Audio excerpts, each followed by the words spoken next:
लक्ष्मीनाथसमारम्भां नाथयामुनमध्यमाम् अस्मदाचार्यपर्यन्तां वन्दे गुरुपरम्पराम्।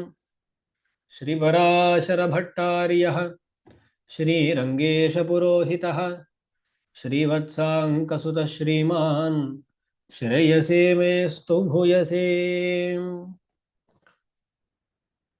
శ్రీ వైష్ణవ గురు పరంపర అనేటువంటి ఈ ఉపన్యాస పరంపరలో భట్టర్ల వారి వైభవాన్ని మనం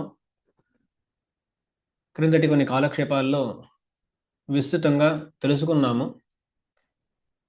మరిన్ని విశేషాలతో ఈనాటి కాలక్షేపాన్ని మనం అనుభవిద్దాం, ప్రారంభిద్దాం.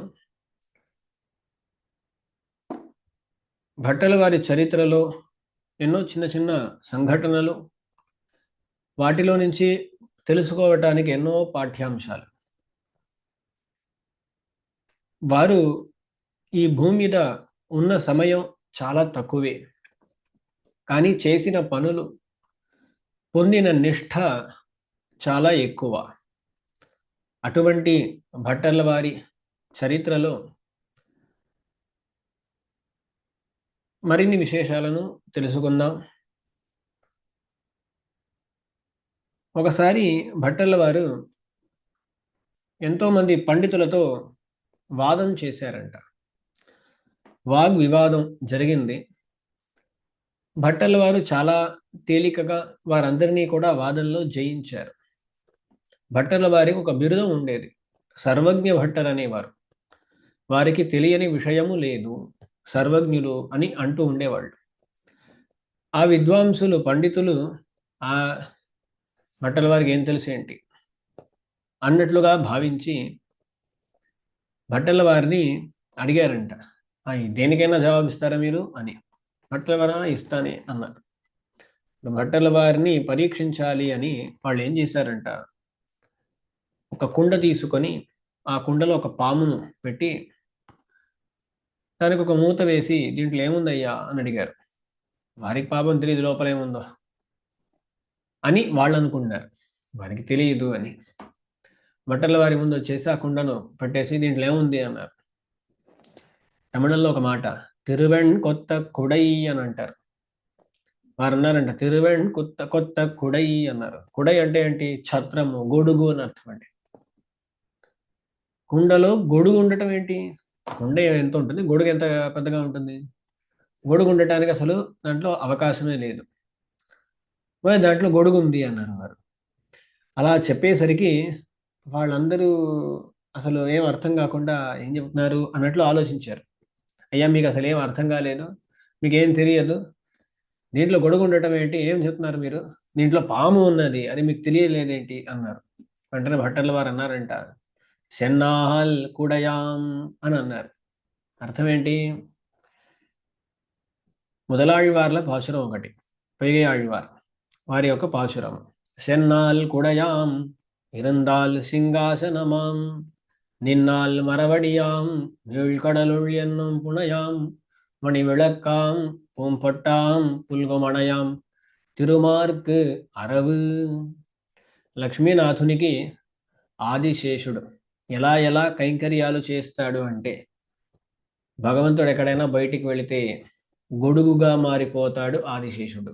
సెంట్రాల్ కుడయాం, ఒక చోట భగవంతుడు వేంచేసి ఉన్నాడు అంటే అక్కడ ఆసనంగా మారిపోతారు. ఇరందాల్ సింహాసనమాం, భగవంతుడు నడుస్తున్నాడు అంటే కింద భగవంతుడు ధరించేటువంటి పాదుకలుగా మారిపోతాడు. నిన్నాల్ మరవడియాం, అక్కడ పాశురంలో నిన్నాల్ మరవడియాం, నిల్చుంటే పాదుకగా మారిపోతాడు. నిన్నాల్ మరవడియాం నీళ్ కడలు ఎన్నుం పుణయాం, పార్కడలిలో, పాల సముద్రంలో భగవంతుడు శయించటం కోసం, పడుకోవటం కోసం అని పరుపుగా మారిపోతారంట. మణివిళక్కం, ఒక దీపంలా కూడా పనిచేస్తారంట. ఆదిశేషుని యొక్క శిరస్సుల మీద రత్నాలు ఉంటాయి, ఆ రత్నాల్లో నుంచి వెలుతురు వస్తుంది అన్నమాట. అందుకని వీరికి ఏమైనా దీపం కావాలంటే వారే దీపం. మణివిళక్కం పూం పట్టాం, భగవంతుడికి వస్త్రంలాగా కూడా అప్పుడప్పుడు అలా చుట్టుకుంటారంట. పుల్గోమణయా. ఎప్పుడైనా అమ్మవారితో గొడవ వచ్చిందనుకోండి, పడుకునేటప్పుడు కొందరికి ఈ అలవాట్లు ఉంటాయన్నమాట. పక్కనే దిండు ఉంటే దాన్ని పట్టుకొని అలా నిద్రపోవటం అనే అలవాటు ఉంటుంది. మన భగవంతుడికి లక్ష్మీదేవి లేకుండా నిద్ర పట్టదు. కానీ ఏమైనా గొడవ వచ్చేసింది అనుకోండి, ప్రణయ కలహం. ప్రేమ వల్ల గొడవలు వస్తూ ఉంటాయి అప్పుడప్పుడు. అలాంటి ప్రణయ కలహం వచ్చిందంటే అప్పుడు ఆదిశేషుడిని అలా ఆలింగనం చేసుకొని పడుకోవచ్చంట. పుల్గోమణయా. అంటే ఏంటి, చివరికి భగవంతునికి ఏ అవస్థలో ఎటువంటి రూపం దాల్చి కైంకర్యం చేస్తే బాగుంటుందో అటువంటి రూపం దాల్చటం కోసమని సర్పాకృతిలో ఉంటారు మన ఆదిశేషులు. సర్పం అంటే ఫ్లెక్సిబుల్ కదా అండి. కావాలంటే ఆసనంగా అయిపోవచ్చు, కావాలంటే గొడుగు అయిపోవచ్చు, కావాలంటే పరుపుగా మారవచ్చును, కావాలంటే పాదుకలుగా మారవచ్చును. ఏమైనా చేయటానికి చాలా ఫ్లెక్సిబుల్గా ఉంటారన్నమాట. ఇప్పుడు నిత్య సూర్యులలో ఆదిశేషులు చాలా ముఖ్యులు అన్నమాట. నిత్య సూర్యులు అనేసరికి వాళ్లకు ఇలాగే ఉండాలి, ఇటువంటి శరీరంతోనే ఉండాలి అని ఏ నిర్బంధం ఉండదండి. వాళ్ళు ఎలాగైనా ఏ శరీరాన్నైనా వాళ్ళు స్వీకరించవచ్చును. కానీ అలాంటి ఆదిశేషులు సర్పాకృతిని స్వీకరించారు అంటే దానికి తాత్పర్యం ఏంటి? కైంకర్యం చేయటానికి ఇది సులువుగా ఉంటుంది, ఆ కైంకర్యం చేయటానికి ఇది ఉపయుక్తముగా ఉంటుంది అని స్వీకరించారన్నమాట. దీనివల్ల మనం ఏం తెలుసుకోవచ్చు అంటే, కైంకర్యం చేయటానికి కావలసిన వాటిని మనము స్వీకరించాలి. గుణములైన, ఆకృతి అయినా, ఏదైనా సరే భగవత్ సేవ కోసం అది వినియోగం అవుతుంది అంటే అది మనకు గ్రాహ్యము. అలా కానప్పుడు మనకు ఏదైనా సరే త్యాజ్యమే. అదే అండి, మన శరీరమైనా మనకుండే గుణాలైనా ఏదైనా సరే భగవంతుని కోసం, ఆచార్యుని కోసం అని ఉండాలండి. అలా ఉండేవాళ్ళు మన ఆదిశేషులు. సరే, ఇదంతా ఎందుకు చెప్తున్నానంటే భట్టర్ల వారు కుడై అన్నారు. ఎందుకు? ఆదిశేషుడే భగవంతునికి గొడుగు ఎప్పుడైనా సరే. అందుకని అక్కడ గొడుగుంది అంటే వారి తాత్పర్యం ఏంటి? పాము ఉన్నది అనే తాత్పర్యం. తిరువెణ్కొత్త కుడై అన్నారు. కుండలో ఏముంది అని అడిగితే వాళ్ళు తిరువెణ్కొత్త కుడై అన్నారు. దానికి తాత్పర్యం ఏంటి అంటే సర్పం ఉంది అని వారికి తెలుసు. వారికి తెలియని విషయం లేదు. అలా షెన్నాల్ కుడయాం అన్నారంట భట్టర్ల వారు. అలా చెప్పేసరికి వాళ్ళందరూ కూడా విస్మయపడిపోయి, మీరు సర్వజ్ఞులే అండి, మీరు సర్వజ్ఞులే అని చెప్పేసి దండం పెట్టేసి అక్కడి నుంచి వెళ్ళిపోయారంట. అలా సర్వజ్ఞులై భట్టర్ల వారు వేంచేసి ఉండారు అనేది విషయం. దాని తరువాత మరొక ముఖ్యమైన విషయం అండి. మనము ఈనాడు తిరువాయిమొഴി అనేటువంటి దివ్య ప్రబంధం యొక్క అర్థాలను అక్కడక్కడ అనుభవిస్తూ వస్తున్నాం. ఎన్నో చోట్ల ఎంతోమంది పెద్దలు భగవద్ విషయ కాలక్షేపాలను జరుపుతూ వస్తున్నారు. వాటిని మనం అలా అనుభవిస్తున్నామంటే దానికి కారణం ఏంటి? తిరువాయిమొഴിకి ఎందరో మహానుభావులు వ్యాఖ్యానాలను అనుగ్రహించారు. దానివల్ల మనం ఈనాడు కూడా అనుభవించగలుగుతున్నాము. ఈ వ్యాఖ్యానాలన్నిటికీ కూడా మూలముగా ఒక వ్యాఖ్యానం ఉందండి. ఆరాయిరప్పడి వ్యాఖ్యానము అంటారు. అది ఎలా వచ్చింది అనే విషయాన్ని ఇక్కడ మనం తెలుసుకోవాలి. దాంతో సంబంధపడి భట్టర్ల వారి చరిత్ర కూడా ఉందన్నమాట. నంజీయర్ల వారి చరిత్ర ఏంటో చెబుతాను. ఇప్పుడు కొంచెం రామానుజుల వారి కాలానికి వెళ్ళాలి మనం.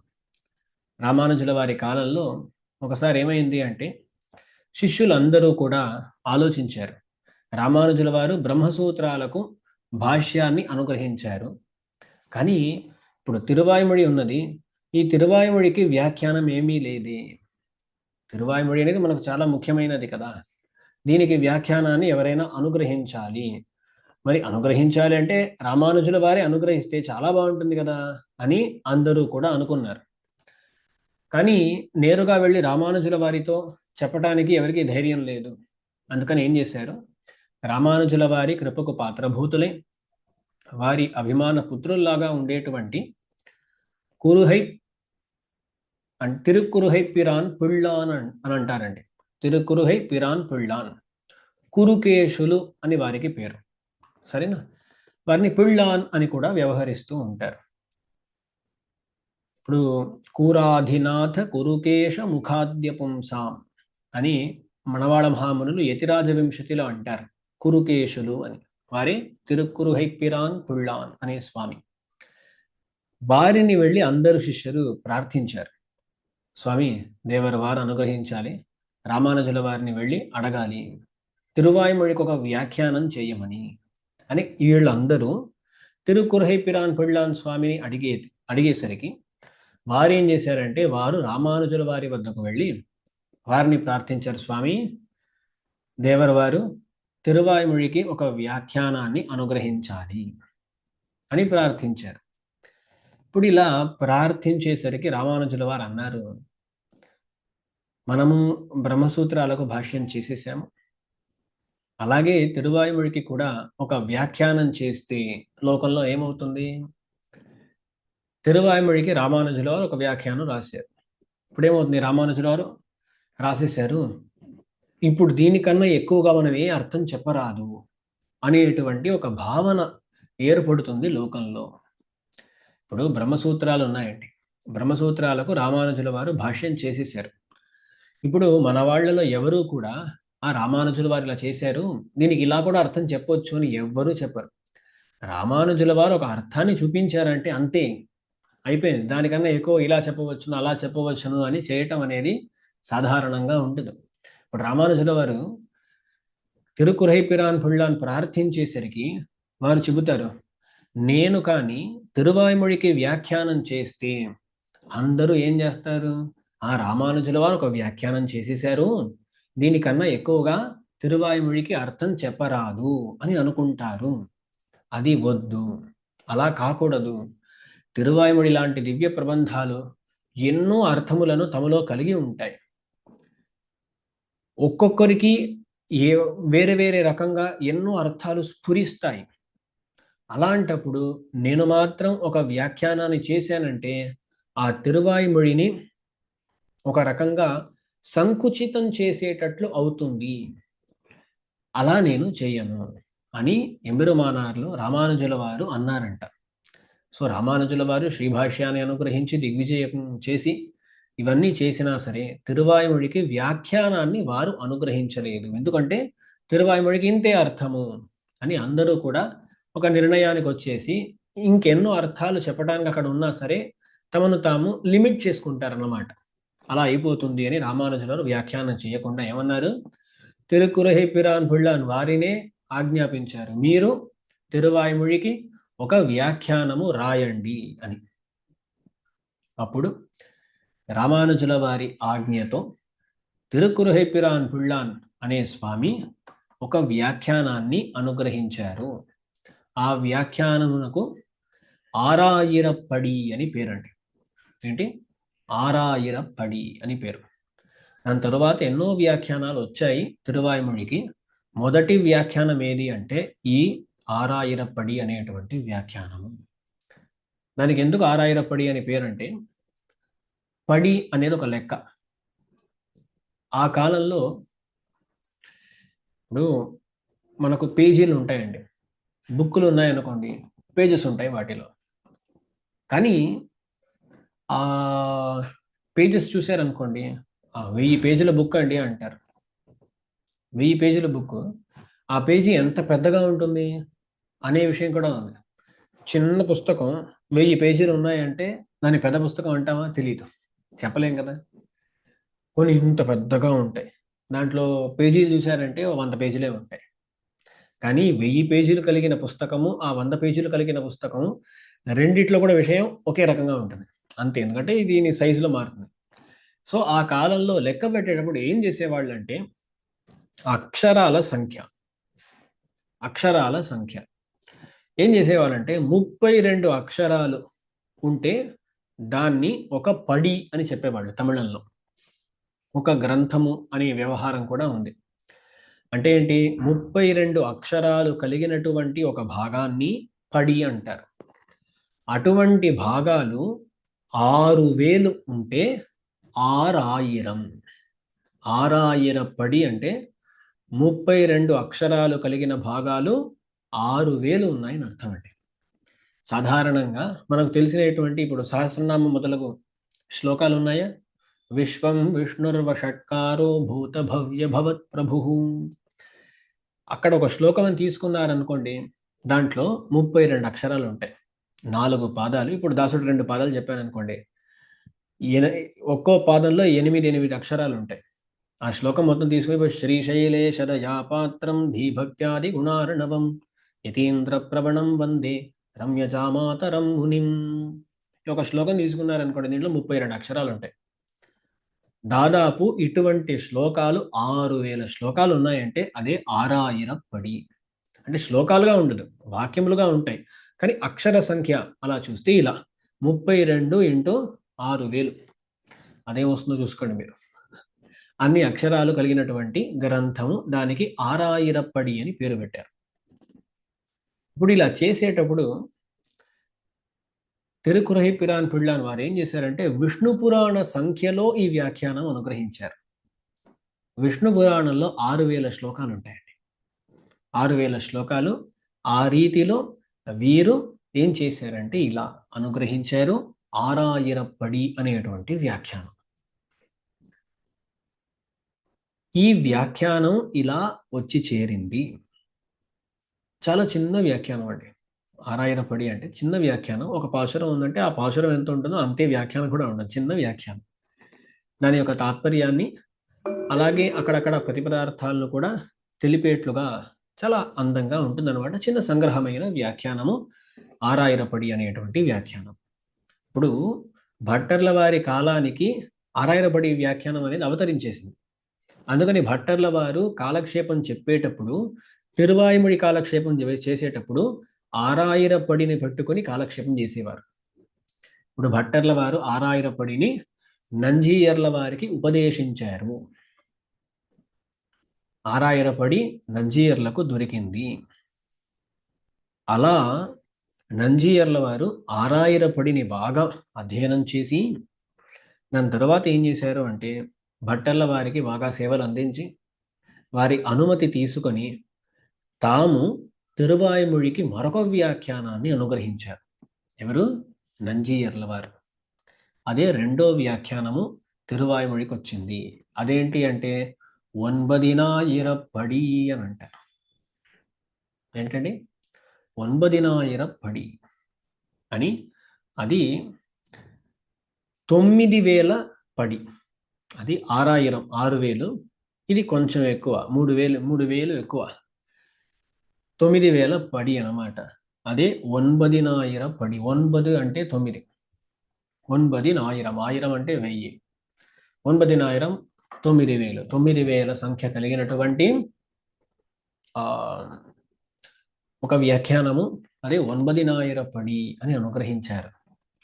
దాని తరువాత కూడా ఎన్నో వ్యాఖ్యానాలు వచ్చాయండి. వాటి మనం మన గురు పరంపరలో భాగంగా చూడబోతున్నాం.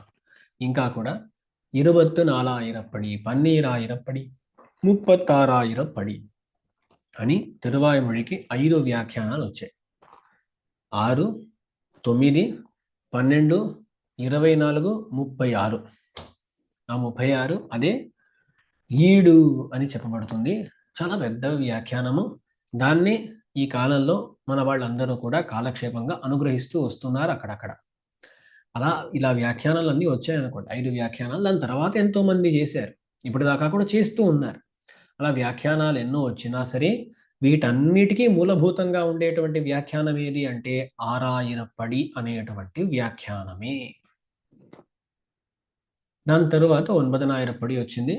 దాని యొక్క విస్తృతంగా 24,000 పడి, దాని యొక్క విస్తరంగా 36, 36,000 అని అంటారు. అవన్నీ వచ్చాయి. వాటి చరిత్రలో మనం భవిష్యత్తులో చూడబోతున్నాము. అలా భట్టర్ల వారి అనుగ్రహము చేత తిరువాయిమొഴിకి మరొక వ్యాఖ్యానం కూడా వచ్చి చేరింది. ఈ విషయాన్ని గుర్తించాలి. ఇలా భట్టర్ల వారు వైభవోపేతమైన జీవితాన్ని అలా గడుపుతూ ఉండగా ఒక కైశిక ఏకాదశి వచ్చింది. ఏమొచ్చింది? ఒక కైశిక ఏకాదశి. మనకు కూడా చూసారా, సరిగ్గా రేపు కైశిక ఏకాదశి. ఈనాడు వారి చరిత్రను మనము అనుభవించబోతున్నాము. భట్టర్ల వారి అనుగ్రహం అనుకోవాలి. అలాగే కైశిక ఏకాదశి రేపు వస్తుందంటే ఈరోజు ఆ కైశిక ఏకాదశి గురించి అనుభవించేట్లు వారు తమ చరిత్రను ఇక్కడ అలా తీసుకొచ్చారనమాట. మనమే సంకల్పం చేసిన దాసుడు అసలు ఆలోచించలేదు. కైశిక ఏకాదశి వస్తుంది ఏం గుర్తులేదు దాసుడికి. ఈరోజు చెప్పడం ఇలా ప్రారంభిస్తే ఇప్పుడే గుర్తొస్తుంది. అవును కదా, రేపే కైశిక ఏకాదశి కదా అని. భట్టల వారి చరిత్రలో ఒక కైశిక ఏకాదశి వచ్చింది. అది మంచి కైశిక ఏకాదశి చెప్పడమా లేదా అర్థం కావట్లేదు అనమాట. అటువంటి ఒక కైశిక ఏకాదశి అంటే ఇప్పుడు దాసుడు సంగ్రహంగా ఇక్కడ జరిగేది ఏంటి అని చెబుతానండి.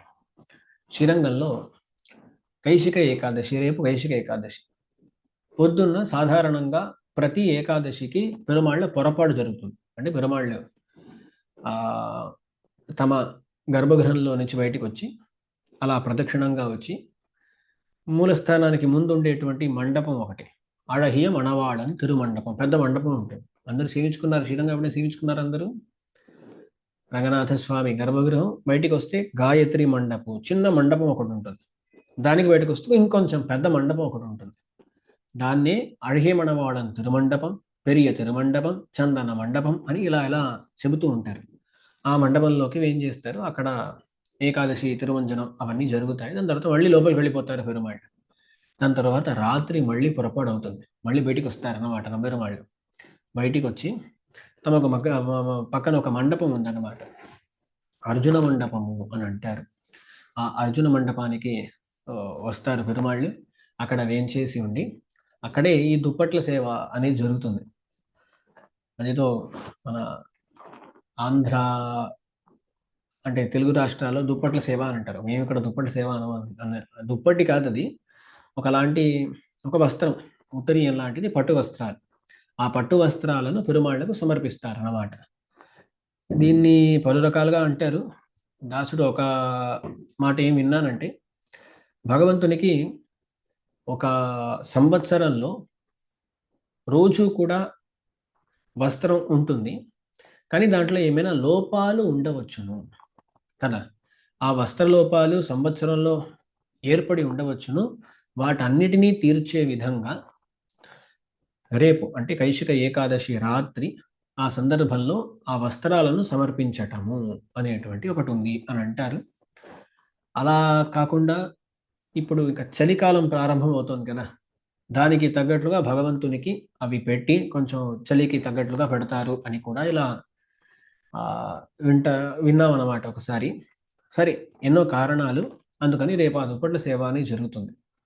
దాని తరువాత అరయర్ స్వాములు వచ్చేసి వాళ్ళు ఎంగనేయో అన్నమీరహాళ్ అక్కుంపులియిన్ అదళముడయార్ అని 2 దశకాలు ఉన్నాయి.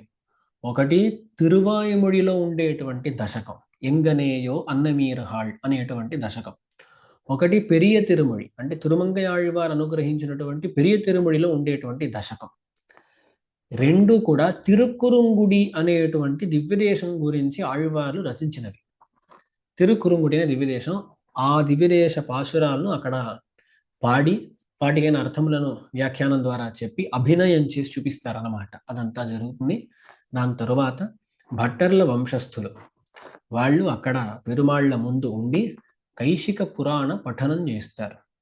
అదేంటి కైశిక పురాణం అంటే, వరాహ పురాణాంతర్గతమైన కైశిక మాహాత్మ్యాన్ని చెప్పేటువంటి ఒక ప్రకరణము, దాన్ని కైశిక పురాణము అంటారు.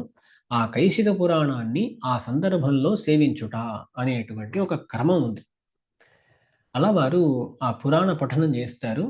ఇప్పుడైతే ఆ కైశిక పురాణానికి, ఆ ఘట్టానికి భట్టర్ల వారు అనుగ్రహించినటువంటి వ్యాఖ్యానం కూడా ఉందన్నమాట. పాశురాలు ఉంటాయి, ఆ పాశురాలతో పాటు ఈ వ్యాఖ్యానం కూడా ఉంటుంది. ఆ వ్యాఖ్యానాన్ని కూడా సేవిస్తారన్నమాట. అలా సేవించే రకంగా ఉంటుంది రేపు. అంటే భట్టర్ల వారి వంశస్థులు ఆ కైశిక పురాణ ఘట్టం, ఆ గ్రంథం అంతా కూడా సేవిస్తారు పెరుమాళ్ల ముందు. మన భట్టర్ల వారు పెరుమాళ్లకు కుమారులు కదా. ఒక కుమారుని పట్ల తండ్రికి చాలా ప్రేమ ఉంటుందన్నమాట. భట్టర్ల వారు విన్నపం చేస్తూ ఉండగా మధ్య మధ్యలో పెరుమాళ్ళు ఆపి రమ్మంటారు. రమ్మని వారి గొంతుకి కొంచెం సౌఖ్యం ఏర్పడేటట్లుగా తీర్థం ఇవ్వటము, పచ్చకర్పూరం ఇవ్వటము అలాంటివి చేస్తూ ఉంటారు. ఎందుకు అంటే ఆ పురాణ పఠనం చేయాలి. ఎంతసేపు చేయాలి? మీరు అత్యంత సుకుమారులు. వీరికి పాపం గొంతులో ఏం ఇబ్బంది కలుగుతుందో అని పెరుమాళ్ళు అప్పుడప్పుడు పిలిచి పిలిచి ఇస్తారన్నమాట. చాలా అందంగా ఉంటుంది. అలా ఇప్పటికీ జరుగుతుంది. ఇదంతా కూడా ఆ కాలంలో జరిగేదండి. ఇప్పుడేమైపోతుందంటే ఏకాదశి రాత్రి ఇదంతా 8:30కు పెరుమాళ్ళ పొరపాటు అవుతుందనుకోండి. దాని తర్వాత ఇవన్నీ అలా జరుగుతూ పోయేసరికి ఆ ఏకాదశి మారిపోయి దాదాపు ద్వాదశి వచ్చేస్తుందనమాట. కైశిక ద్వాదశి వచ్చేసింది. ఈ పురాణ పఠనం అంతా జరుగుతుంది. చాలా అందమైన ఒక విషయం అన్నమాట. ఆ కైశిక పురాణ ఘట్టం అనేది భక్తుల మాహాత్మ్యాన్ని చెప్పేటువంటి ఒక ఘట్టం అండి. ఆ ప్రకరణం దాన్ని ఏదో సందర్భంలో ఇక్కడ మనం కూడా అనుభవిద్దాం. హ్మ్. ఆ కైశిక ఏకాదశి అంటే ఏంటి? ఆ కైశిక మాహాత్మ్యం అంటే ఏంటి? అనే దాన్ని మనం ఇంకో రోజు చూడాలి. ఈరోజు చూస్తే దానికి సమయం చాలదు. సరే. అటువంటి ఆ కైశిక మాహాత్మ్యము, ఆ పురాణ పఠనము ఇదంతా జరుగుతుంది రేపు. ఇలాగే భట్టల వారి సమయంలో జరిగి ఉంటుంది. ఏమవుతుంది? రాత్రంతా వాళ్ళు పురాణ పఠనం చేస్తారా? ఆ ఏకాదశి అయిపోయి ద్వాదశి నాడు వచ్చేస్తుందన్నమాట. అలా ఒక కైశిక ద్వాదశి రోజు పెరుమాళ్ల సన్నిధిలో కైశిక పురాణం పఠనం చేస్తున్నారు భట్టర్ల వారు. ఎప్పుడూ చేసేవారే కైశిక పురాణ పఠనం. కానీ ఆ రోజు చాలా విశేషంగా ఉపన్యసించారు. ఆ శ్లోకాలకు అర్థం చెబుతూ ఉండగా పెరుమాళ్ళే చాలా సంతోషపడిపోయారు. ఇన్ని భావార్థాలా అని పెరుమాళ్ళు చాలా సంతోషపడిపోయి తాము ధరించి ఉన్నటువంటి మాలను భట్టర్ల వారికి ప్రసాదించి అది మాత్రం కాకుండా వస్త్రములు, ఆభరణాలు అన్నిటినీ కూడా సమర్పించి దాని తరువాత ఇంకా తమ సింహాసనము అది ఇది అన్నిటినీ ఇవ్వాలి అని తయారైపోయి అన్నీ ఇచ్చేసి దాని తరువాత సంతోషంతో పెరుమాళ్ళు ఏం చెప్పేశారు అంటే, ఎప్పుడు కూడా పెరుమాళ్ళు చెప్పారంటే అర్చక ముఖంగా చెప్పుంటారు. అలాగే అర్థం చేసుకోవాలి. చాలా సంతోషంతో ఆ పెరుమాళ్ళు ఉన్నారు చూసారా అండి, వారికి 2 ఉన్నాయండి. 2 ప్రాబ్లమ్‌లు. ఏంటి? ఒకటి ఎవరైనా వచ్చేసి దివ్య ప్రబంధాన్ని బాగా సేవించారనుకోండి, భగవంతుడు ఫ్లాట్ అయిపోతాడంతే. అలాగే ఎవరైనా మంచిగా పురాణాలు అవి పాడి, వాటికి మంచి వ్యాఖ్యానం చెప్పారనుకోండి, పెరుమాళ్ళు అంతే. తనను తానే ఇచ్చేస్తాడనమాట. అలా ఇక్కడ భట్టర్ల వారు కూడా చాలా అందంగా పురాణానికి వ్యాఖ్యానం చేసేసరికి పెరుమాళ్ళు చాలా సంతోషపడిపోయారు. చాలా సంతోషపడిపోయి ఏమి ఇవ్వాలో అర్థం కాకుండా అన్నిటినీ ఇచ్చేసి చివరికి అన్నారు, భట్టరే ఉమక్ మేలవీడు తందో, ఉమక్ మేలవీడు తందో, పరమపదాన్ని ఇచ్చేస్తున్నాను అనేశారు. పెరుమాళ్ళు కాస్త పరమపదాన్ని ఇచ్చేస్తున్నాను అని చెప్పేశారు.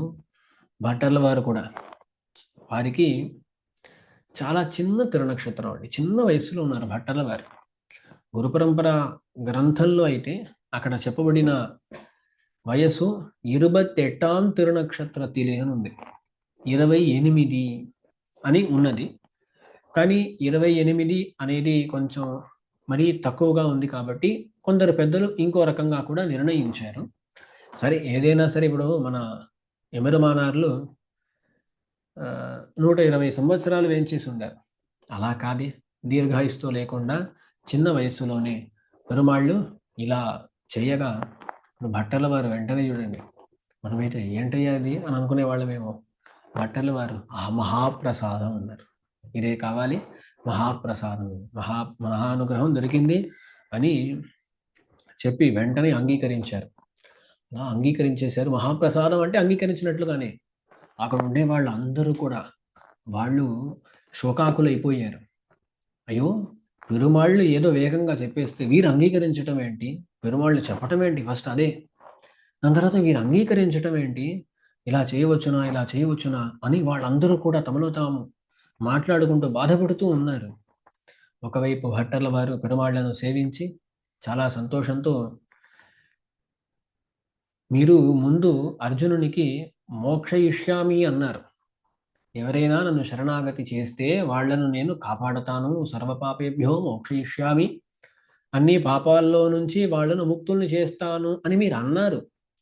మీరు అన్నారు అని వినడమే తప్ప ఎప్పుడు నేరుగా విన్నది లేదు.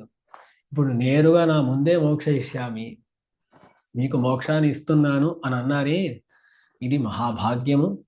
దీనికి కారణం ఏంటి అంటే మా రామానుజుల వారి అనుగ్రహము, మా ఎంబార్ల వారి అనుగ్రహము అని ఇలా చెప్పేసి అక్కడ చాలా సంతోషంతో ఉండగా పక్కనుండే వైష్ణవులందరూ కూడా, స్వామి ఆ పెరుమాళ్ళు ఏదో అలా చెప్పేశారు, మీరు అంగీకరించారేంటి స్వామి, ఇలా చేయవచ్చునా, మీరు ఇక్కడ ఉండి మమ్మల్ని అనుగ్రహించాలి కదా, ఈ లోకాన్ని కూడా అనుగ్రహించాలి కదా అని అనగా భట్టల వారు అన్నారంట,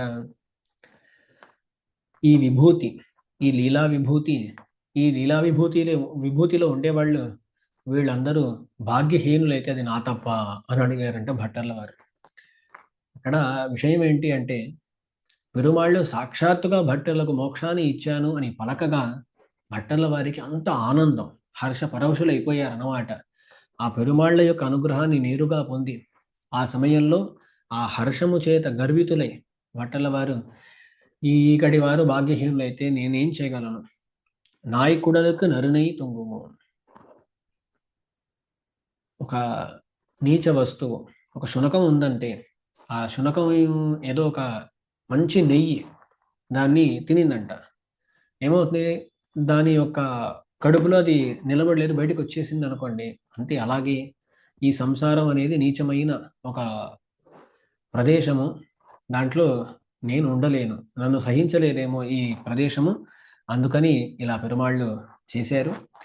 నేను ఇంకా కొన్ని రోజులు మాత్రం ఇక్కడ ఉంటే నేరుగా పరమపదానికి మెట్లే కట్టేవాడినేమో అని భట్టర్ల వారు అంత హర్షంతో ఒక గర్వంతో మాట్లాడారు అని చెబుతారు. అలా వారు చెప్పి వారు పెరుమాళ్ళ యందు ఒక విజ్ఞాపన చేసుకున్నారనమాట. కండిషన్ పెట్టేశారు. మీరు పరమపదం ఇచ్చారు సరే, నేను అంగీకరించాను సరే, అక్కడక్కడ చూస్తూ ఉంటాం మనం, ఆఫర్లు అవి పెట్టేసి చిన్నగా ఒక స్టార్ పెడతారనమాట, కండిషన్స్ అప్లై అంటారు, చూసారా. అలాగే ఇక్కడ పెరుమాళ్ళు కూడా మోక్షాన్ని ఇచ్చేశారు. మన భట్టర్ల వారు కండిషన్ ఉంది అన్నారు. ఏం కండిషన్ అంటే చాలా అందంగా అన్నారు, నాయందే ஆசன பத்மத்திலே அழுத்தியிட்ட திருவடி தாமரைகளும் அஞ்சலென்ன கையும் கவித்த முடியும் முறுவல் பூரித்த சிவந்த திருமுக மண்டலமும் திருநுதலில் கஸ்தூரி திருநாமமும் பரமபதத்தில் கண்டிலேனாகில் ஒரு முலையடியே முறித்து கொண்டு குதித்து மீண்டு வருவேன். నమ్మిరుమాళ్ళు రంగనాథ స్వామి ముందు ఉన్నారనమాట భట్టర్లు. అంటున్నారు, స్వామి అక్కడికి వెళ్ళిన తరువాత మీరిక్కడెలా దర్శనం ఇస్తున్నారు అలాగే దర్శనం ఇవ్వాలి అక్కడ కూడా. నమ్మిరుమాడు ఎలా ఉంటారండి, వారు ఆసన పద్మం ఉంటుంది, ఆసన పద్మం మీద తమ పాదములను పెట్టి ఉంచి ఉంటారన్నమాట. మీరు బాగా దర్శించుకున్నారంటే, ఎప్పుడైనా సందర్భం దొరికి మీరు దర్శించుకున్నారంటే ఒకసారి వారి ఆ పాదాలు ఉండే ఆ తీరును గమనించాలి. ఎలా ఉంటుందంటే ఇలా పట్టుకున్నట్లుగా ఉంటుంది, అలా నేరుగా కాకుండా కొంచెం ఇలా పట్టుకున్నట్లు ఉంటుంది అనమాట. ఎందుకంటే ఇక్కడి నుంచి నేను బయలుదేరను అలా పట్టుకున్నట్లు ఉంటుంది అనమాట. అదే ఆసన పద్మతిలే అழுத்தி ఇట్ట తిరువడిగడం, ఇక్కడి నుంచి అందరినీ ముక్తులు గావిస్తే కానీ ఇక్కడి నుంచి నేను బయలుదేరే ప్రసక్తే లేదు అన్నట్లుగా పట్టుకుని ఉన్నారన్నమాట. అలా ఉంటాయి వారి వేళ్ళను చూశారంటే మీరు. అలా ఆసన పద్మతిలే అழுத்தி ఇట్ట తిరువడిగడం, అంజలెన్న కయ్యం, భయపడకు అని చూపించేటువంటి ఆ అభయహస్త ముద్ర, కవిత్త ముడియం, అలా ఉభయ విభూతి ఐశ్వర్యాన్ని సూచన చేసేటువంటి కిరీటం ఏంటి. అలాగే నమ్మిరుమాళ్లకు ఉండే వైలక్షణ్యం ఎక్కడ అంటే వారి చిరు నవ్వు. ఇప్పటికీ దర్శించుకోవచ్చు అన్నమాట. అందరికీ అందరు పెరుమాళ్ళు అందమే అనుకోండి, కానీ నమ్మిరుమాళ్ళు వారి వైలక్షణ్యం అది ఆశ్చర్యంగా ఉంటుంది. దాంట్లోనూ వారి యొక్క తిరుముఖ మండలంలో ఇంకేం కనబడినా కనబడకపోయినా కనబడేది ఒకటే, అదేంటి అంటే వారి యొక్క ఆ చిరు నవ్వు. ఆ నవ్వుతో ఉంటారు, ఆ నవ్వుతో మనకు దర్శనం ఇవ్వాలి. అటువంటి ఆ తిరుముఖంలో ఆ చిరునవ్వు మారకుండా ఉండాలి. దేవరి వారి ఆ లలాట భాగంలో కస్తూరి ఊర్ధ్వముంట్ర ఉండాలి, కస్తూరి కలితోర్ధ్వముంట్ర తిలకం అన్నట్లుగా ఉండాలి. ఇలా నమ్మిరుమాళ్ళుగా మీరు ఇక్కడ దర్శనం ఇస్తున్నారే, ఇలాగే పరమపదంలో కూడా దర్శనం ఇవ్వాలి. అక్కడికి వెళ్ళి చూసి అక్కడ ఇలాంటి దర్శనం లేకపోతే నేను కిందికి దిగి వచ్చేస్తానన్నారు వారు భట్టర్ల వారు. మన ఆచార్యులు అంటూ ఉంటారు, భట్టర్ల వారు ఇలా చెప్పి వెళ్ళారు, వారు తిరిగి రాలేదు, అందుకని అక్కడికి వెళ్ళిన రంగనాథ దర్శనం అయితే ఉంటుంది గ్యారంటీ అంటారు మన వాళ్ళు కదా.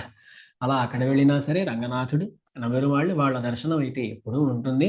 అలాగే మన భట్టర్ల వారు కూడా ఈ ఒక కండిషన్ మాత్రం పెట్టారు. కండిషన్ పెట్టేసి అలా నమ్మెరువాళ్లను పెరిబెరుమాళ్లను బాగా సేవించి ఎంతోసేపు సేవించి అక్కడి నుంచి అలా బయటికి వచ్చారు. పెరుమాళ్ళు వారికి బ్రహ్మరథం అనుగ్రహించారన్నమాట. అంటే ఒక పల్లకిలో వారిని మోసుకు వెళ్ళి తిరుమాళిగలో ఉంచాలి, అక్కడ దింపాలి అనేటువంటి పెరుమాళ్ళ యొక్క ఆజ్ఞ ఇప్పటికి కూడా ఆ బ్రహ్మరథ మర్యాద అనేది భట్టర్ వంశస్థులకు జరుగుతుందన్నమాట. ఆ సందర్భంలో అలా భట్టర్ల వారు వేంచేశారు. అందరూ శ్రీ వైష్ణవులు, ఆచార్యులు అందరూ వారి చుట్టూ రాగా భట్టర్ల వారు తమ తిరుమాళిగని చేరుకున్నారు. భట్టర్ల వారికి ఇదంతా జరిగే లోపల సమాచారం అందింది కురతాండాళ్ అమ్మవారికి. ఎప్పుడూ కూడా మనుషుల కన్నా వేగంగా సమాచారం వెళ్తూ ఉంటుంది, వార్తలు వెళ్తూ ఉంటాయి, అవునా? అలాగే ఆ వార్త కూడా కురతాండాళ్లకు ముందే అందింది. భట్టర్ల వారు లోపల వేంచేశారు. వేంచేస్తూ ఉండగా కురతాండాళ్ కనబడ్డారు. భట్టర్ల వారు అమ్మను తల్లిగారిని వెంటనే సేవించారన్నమాట, సాష్టాంగ నమస్కారం చేయగా. అప్పుడు వారు ఆశీర్వదించారు. నలమందమిల్లదోర్ నాడు పుగువీర్. ఆనందానికి అసలు కొరతే అంతమే లేనటువంటి ఆ దేశము, పరమపదం అనే దేశము, దాంట్లో ప్రవేశించుదురుగాక. ఆళ్వార్ల పాశురంలో వచ్చేటువంటి ఒక మాట నలమందమిల్లదోర్ నాడు పుగువీర్ అని. ఆ మాటను అలాగే ఇక్కడ భట్టర్ల వారి విషయంలో కురతాండాళ్ ప్రయోగించారు. అప్పుడు భట్టర్ల వారు వెంటనే అన్నారంట, వీరు ఇద్దరు తిరువాయుమొழிతో మాట్లాడుకుంటున్నారు అన్నమాట. ఆమె అన్నారు నలమందమిల్లదోర్ నాడు పుహువీర్. వీరు వెంటనే అన్నారు, అమ్మా అడియేన్ వేండువది ఇదే. అమ్మా, అడియేన్ దాసుడు కోరుకునేది ఇదే. అడియేన్ వేండువది ఇదే, దాసుడు కోరుకునేది ఇదే అని వీరు చెప్పారంట. అలా అమ్మగారు ఆశీర్వదించటం ఏంటి, వీరు కూడా స్వీకరించడం ఏంటి, ఆ ఆశీర్వదించడం స్వీకరించడం రెండు కూడా ఆళ్వార్ల పాశురాలతో చేయటం ఏంటి, ఇవన్నీ కూడా వీరికి ఉండేటువంటి వైలక్షణ్యము. అలా చేయగా ద్వాదశి నాడు ఇదంతా జరుగుతోంది. ద్వాదశి పొద్దున పూట ఇదంతా జరుగుతోంది. ఏకాదశి అందరూ కూడా ఉపవాసం ఉంటుంటారు. అటువంటి ఉపవాసంలో ఉండే వాళ్ళందరికీ కూడా పెద్దగా తదీయారాధన చేయించారన్నమాట.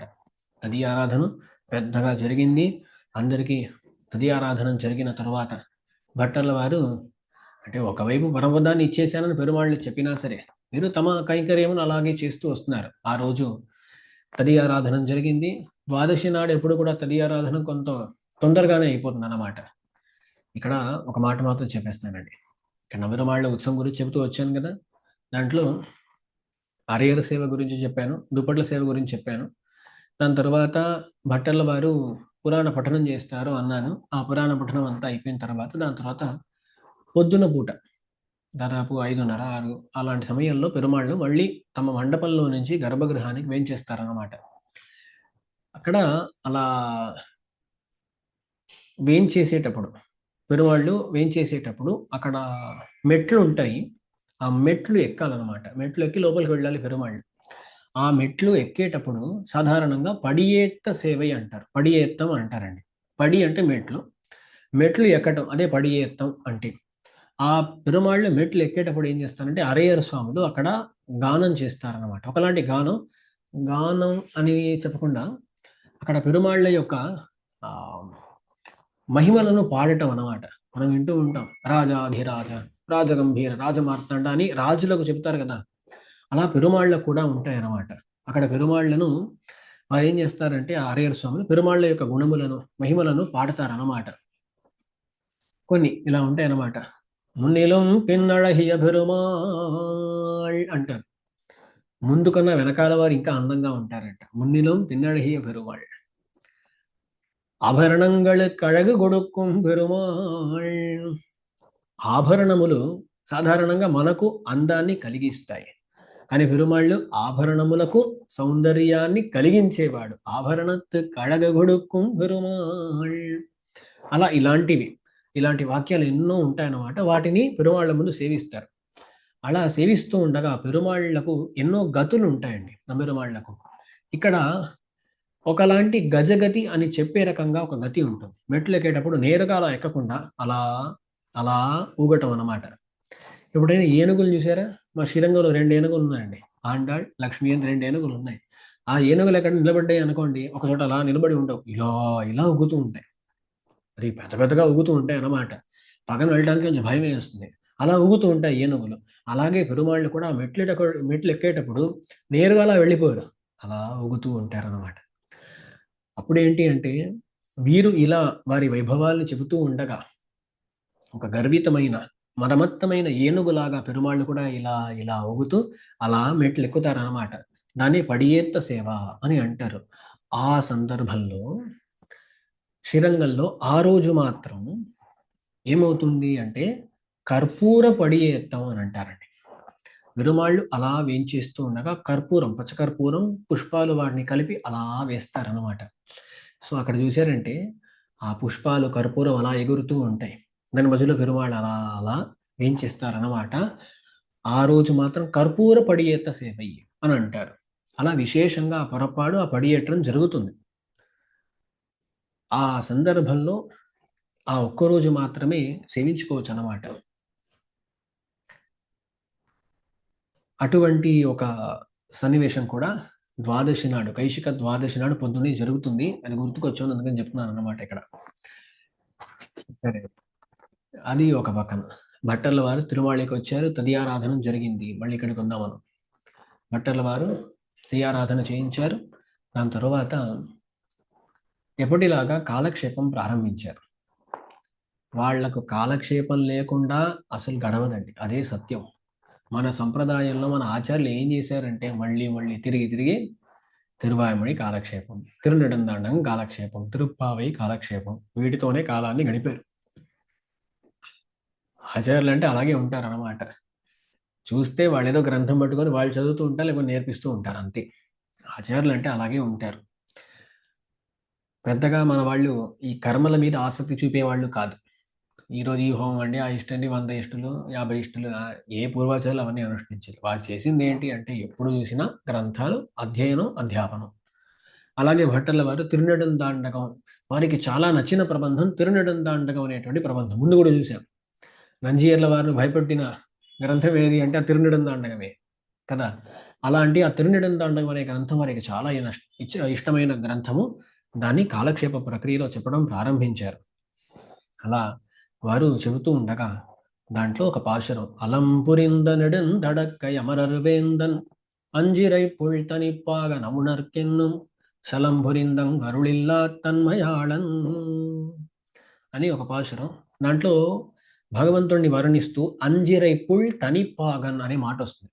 దానికి అర్థం ఏంటి అంటే, గరుత్మంతునికి స్వామిగా ఉండే అతను, గరుత్మంతుణ్ణి నడిపేవాడు అన్నట్లు అర్థం అండి. గరుత్మంతుణ్ణి నడిపే అద్వితీయ నాయకుడు అన్నట్లు అనుకోండి. అంజిరై పుల్ తనిపాగన్.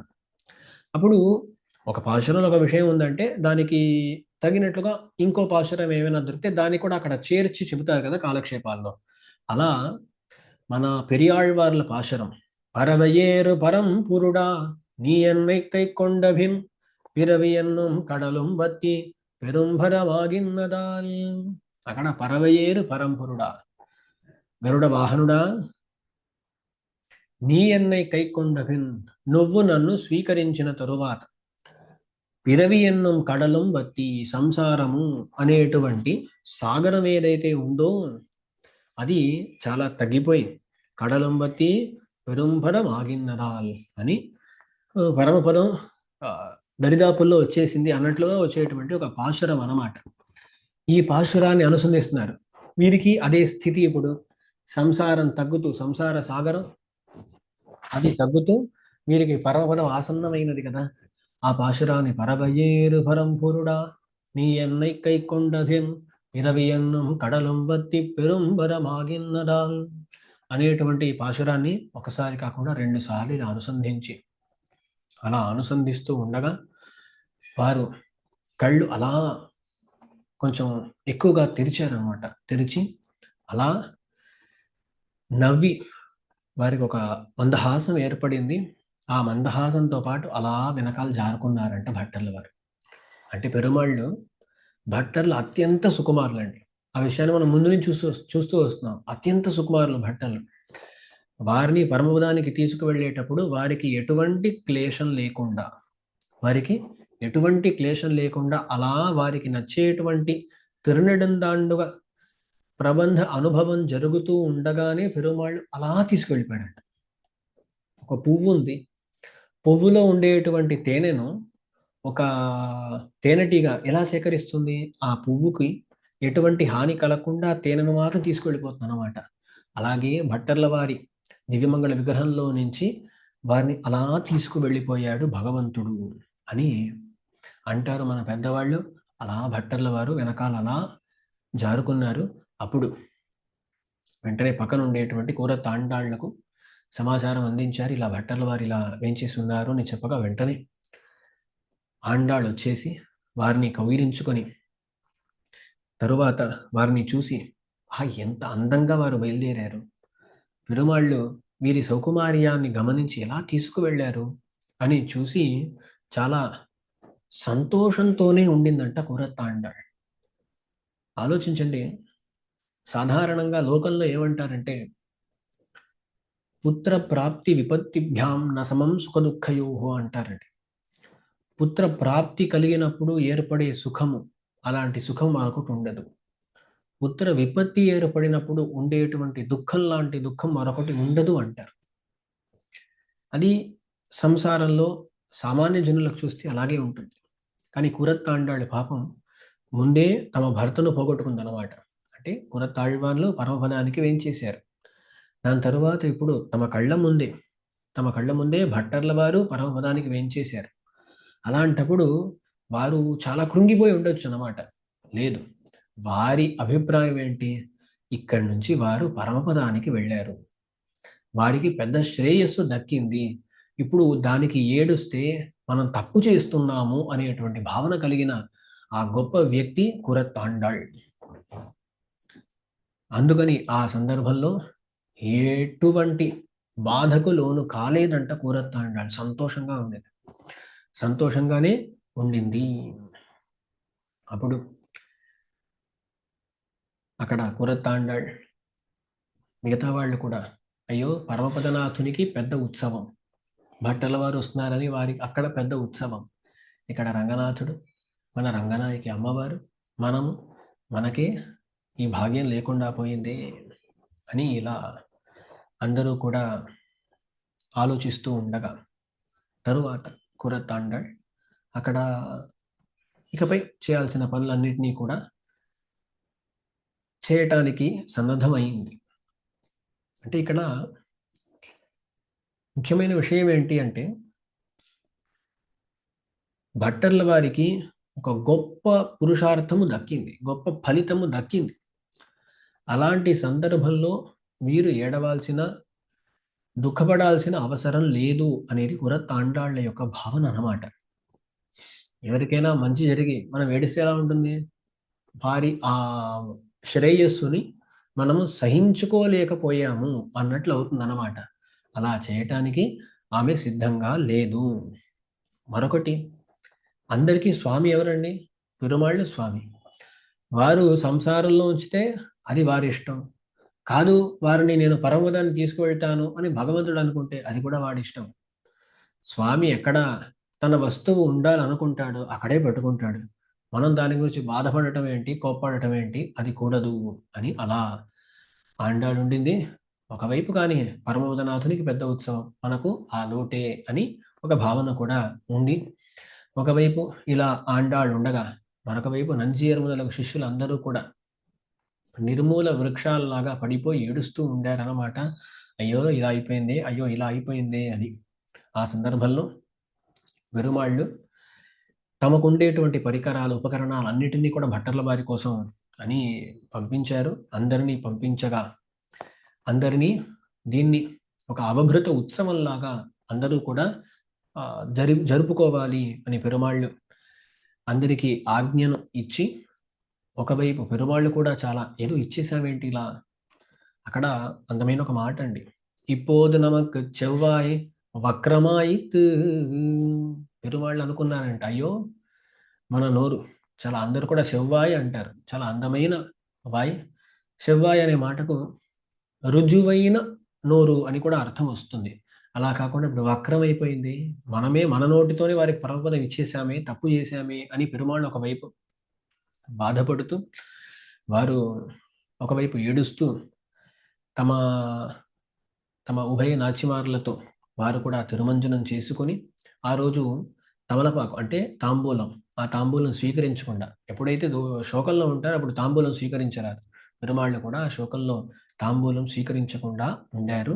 అప్పుడు మన నంచియర్ మొదలగు వాళ్ళు భట్టర్ల వారికి చేయవలసిన ఆ సంస్కారాలు, బ్రహ్మవేద సంస్కారాన్ని జరిపించారు.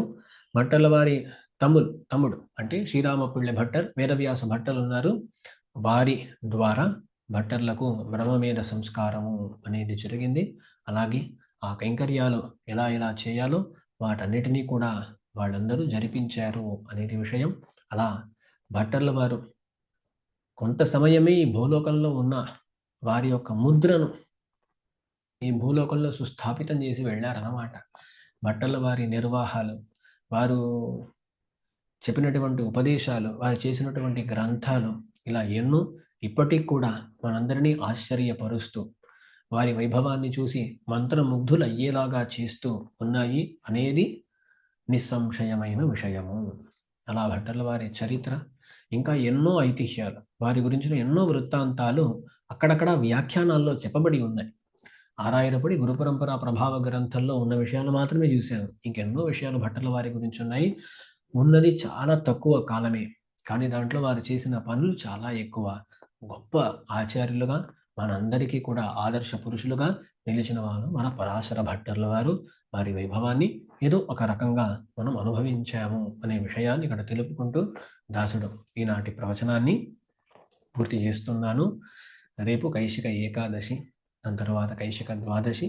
ఆ కైశిక ద్వాదశి నాడే భట్టర్ల వారు పరమపదానికి వేంచేశారు అనే విషయాన్ని మనం అందరం కూడా గుర్తుపెట్టుకొని ఆ రోజు కూడా వారిని స్మరించి తరిద్దాం అనే విషయాన్ని కూడా విన్నపం చేసుకున్నాను. శ్రీమతే రమ్యజామాతృ మునీంద్రాయ మహాత్మనే శ్రీరంగవాసినే భూయాత్ నిత్యశ్రీర్నిత్యమంగళం ఆళ్వార్ பெருமானார் ஜீயர் திருவடிகளே சரணம்.